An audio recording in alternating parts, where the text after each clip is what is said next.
vamos começar numa ordem aqui correta.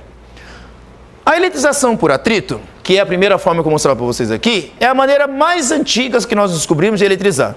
Ela simplesmente vem do atrito, de esfregar uma substância na outra, ok? Então, por exemplo, se eu pegar um bastão de plástico e esfregar ali num pedaço de pele, isso várias vezes, a gente vai eletrizar esse bastão de plástico pelo processo chamado atrito. Como é que eu descubro que isso está eletrizado? Aproximando o bastão ali perto de papel picado. E aí o que acontece com papeizinhos picados? Eles grudam no bastão, certo? Então essa foi a primeira observação histórica que nós temos do processo de eletrização por atrito.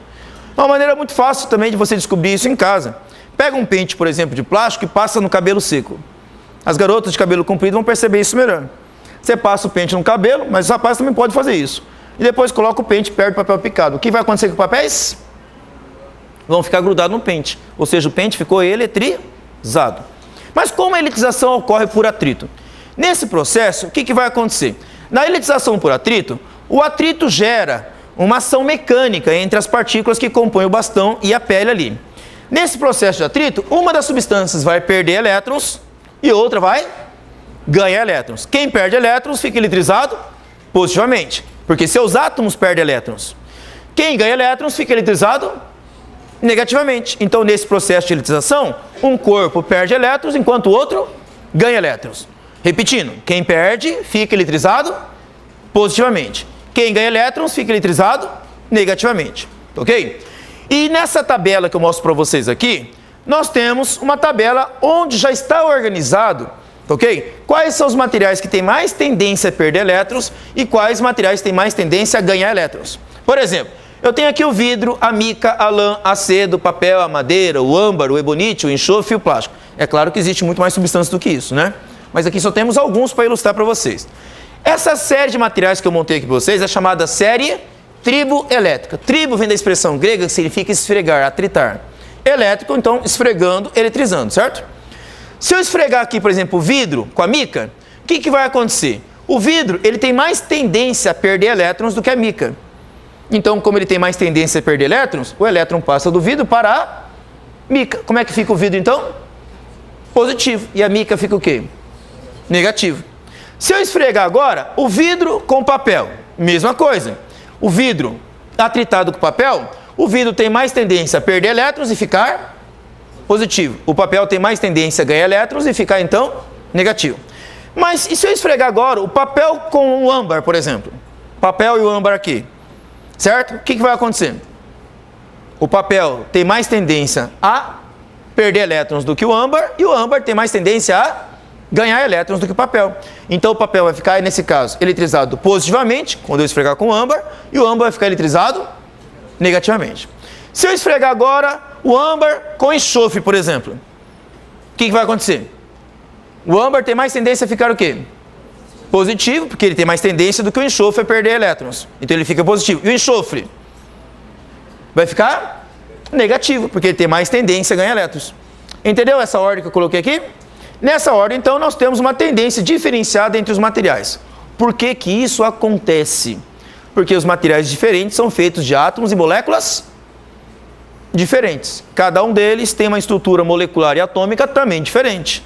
Resultado, número de prótons, número de elétrons, distância dos elétrons aos núcleos, estrutura molecular organizada, não organizada. Tudo isso acaba favorecendo com que alguns materiais percam elétrons com mais facilidade e outros ganhem elétrons com mais facilidade.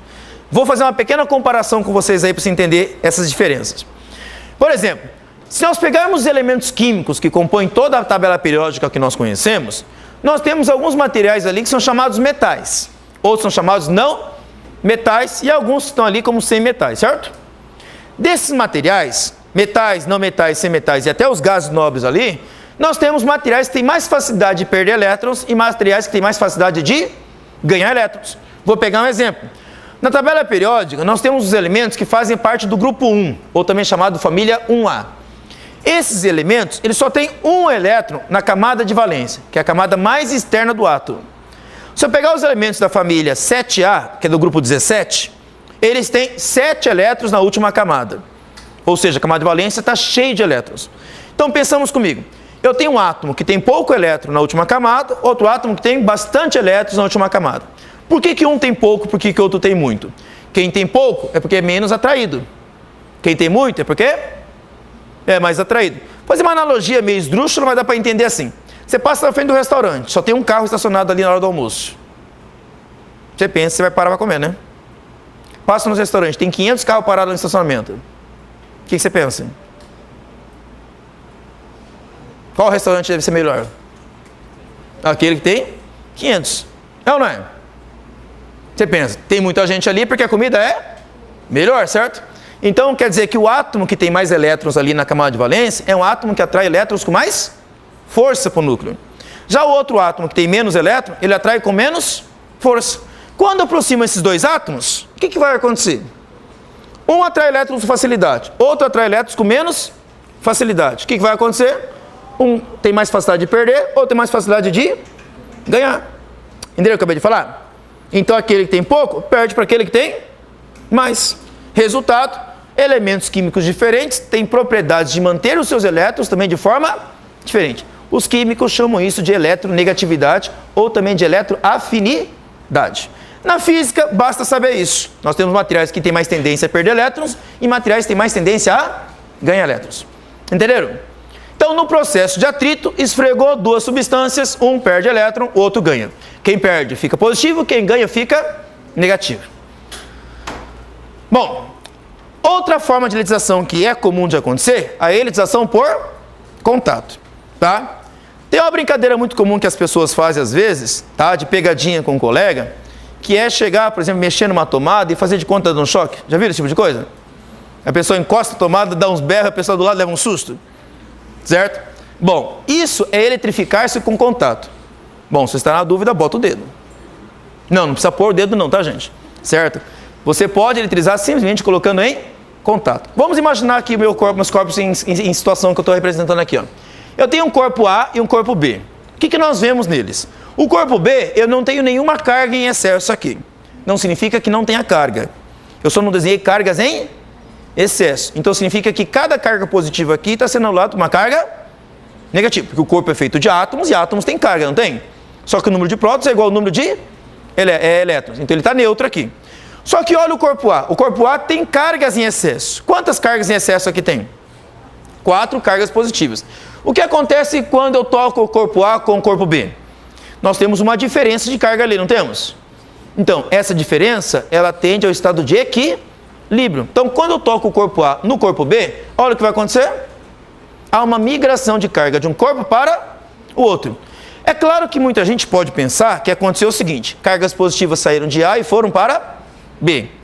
Na verdade, acontece o seguinte, o corpo B não tinha número de cargas positivas igual ao número de cargas negativas?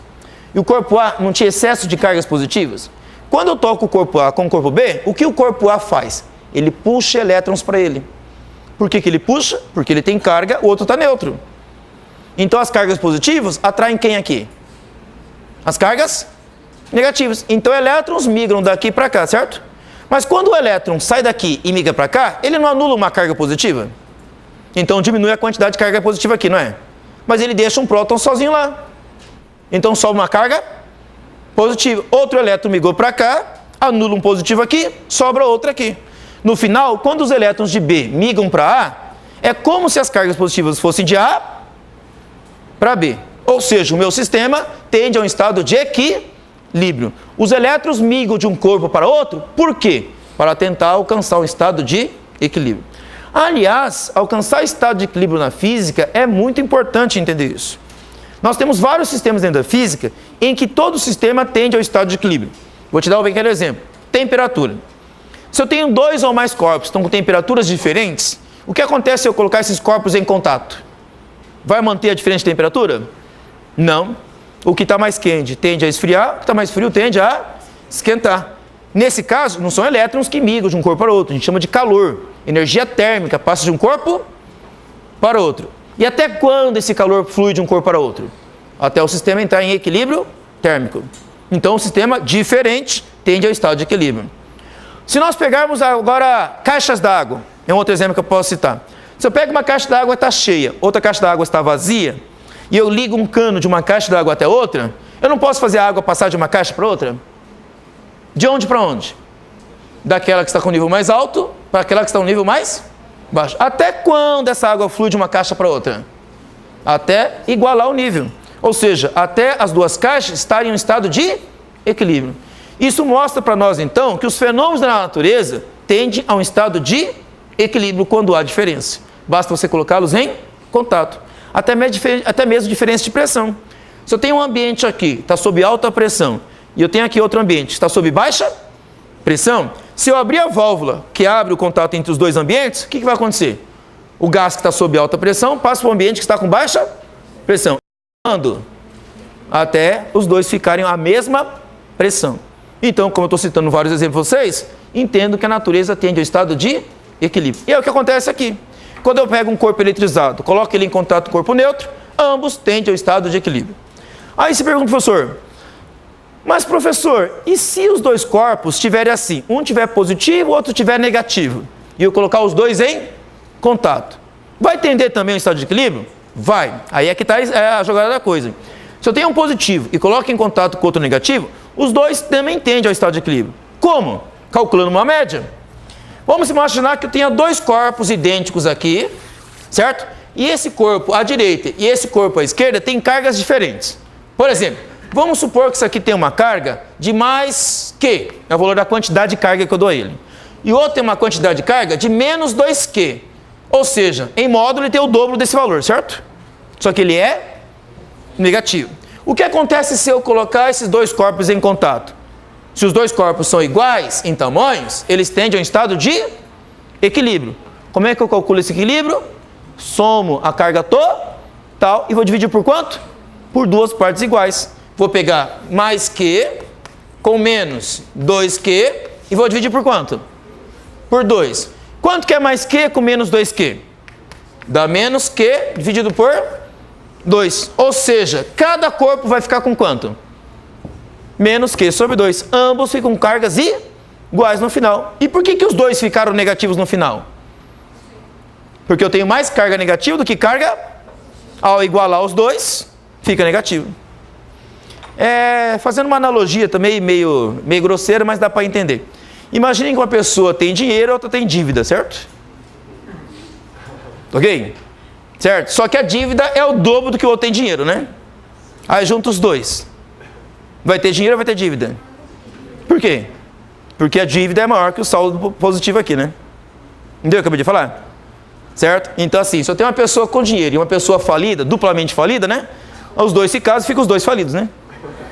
Certo? Ficam os dois devendo, né? Ok?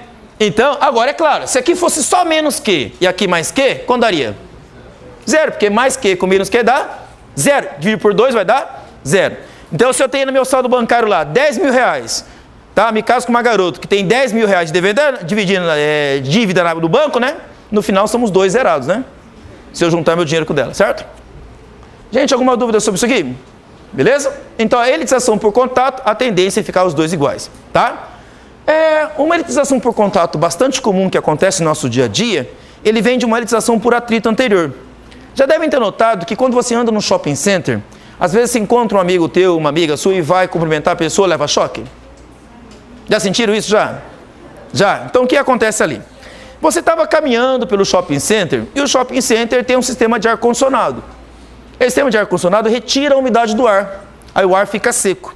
O ar, quando ele fica seco, ele eletriza as pessoas que passam por ele com grande facilidade. Elitização por atrito. E esse movimento que a pessoa tem naquele ambiente, tá, deixa o corpo da pessoa eletrizado. Quando ela encontra outra pessoa, a outra pessoa pode estar com uma quantidade de carga diferente da dela, certo? Na hora que ela encosta na pessoa, ocorre elitização por contato. Nesse caso, vai migrar carga de um corpo para o outro. Elétrons migram, por exemplo, daqui para cá, certo? Para deixar ele negativo. Então, nesse movimento de carga elétrica, de uma vez que acontece, é aquele choque que você leva. Uma elitização por contato. Tá? Beleza? Assim, quando a pessoa leva um choquinho, fala assim, nossa, que experiência chocante, certo? Tá? Encontrar com você é levar um choque, certo? Literalmente. O corpo A deixou, então, o corpo B eletrizado com carga de mesmo sinal. Tá? Na elitização por contato, sempre no final, o sistema tende a ficar com o mesmo sinal. Porque ele tende ao estado de equilíbrio.